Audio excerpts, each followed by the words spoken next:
Hi friends, good evening, నమస్తే. ఒక్కసారిగా భూమి తిరగడం ఆగితే ఏమవుతుంది? మీరు ఎప్పుడు ఉన్న చోట నిలబడి ఉన్నారు అనుకోండి, ఒక్కసారిగా భూమి తిరగడం ఆగిపోయింది. అప్పుడు ఏమవుతుంది? మనుషులు బతుకుతారా? సముద్రాలు, గాలి, ఇది సినిమా కాదు, శాస్త్రవేత్తల అంచనా. భూమి తన అంశంపై ప్రతి 24 గంటలు ఒక్కసారిగా తిరుగుతుంది. ఇది తిరగడం వల్లే పగలు రాత్రి, వాతావరణం, జీవనం. భూమి తిరుగుతున్న వేగం ఎంతో తెలుసా? గంటకు సుమారు 1670 కిలోమీటర్లు. ఇంత వేగంగా తిరుగుతున్న భూమి ఒక్కసారిగా ఆగితే మొదటగా మనం ఎగిరిపోతాం. ఎందుకంటే భూమి ఆగిన మన శరీరం ఆ వేగంతో ముందుకు వెళ్ళిపోతుంది. భారీ గాలులు, భవనాలు కూలిపోవడం, సముద్రాల భూమిపై దూసుకురావడం, సముద్ర మట్టం పెరిగిపోయి భారీ సునామీలతో చాలా ప్రాంతాలు పూర్తిగా నాశనం అయిపోతాయి. వాతావరణం పూర్తిగా మారిపోతుంది. గాలులు భయంకరంగా వీస్తాయి. జీవితం ఉండడం అసాధ్యం.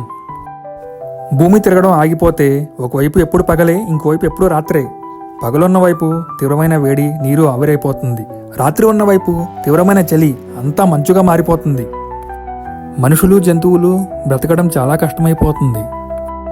కొంతమంది శాస్త్రవేత్తల ప్రకారం భూమి మధ్య ప్రాంతంలో, అంటే పగలు రాత్రి కలిసే చోట కొంత జీవితం ఉండే అవకాశం ఉంది. సాధారణ జీవితం ఎప్పుడూ ఉండదు. అందుకే భూమి తిరుగుతూనే ఉండడం మనకు అతిపెద్ద వరం.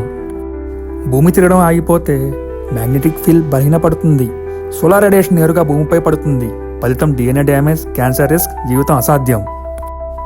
గ్రావిటీ పూర్తిగా పోదు, కానీ ఈక్వెటర్ వద్ద గ్రావిటీ పెరుగుతుంది. సముద్రాలు పోల్స్ దగ్గర పేరుకుపోతాయి. అంతే ఫ్రెండ్స్, ఈరోజు video. Thank you. Please support and subscribe.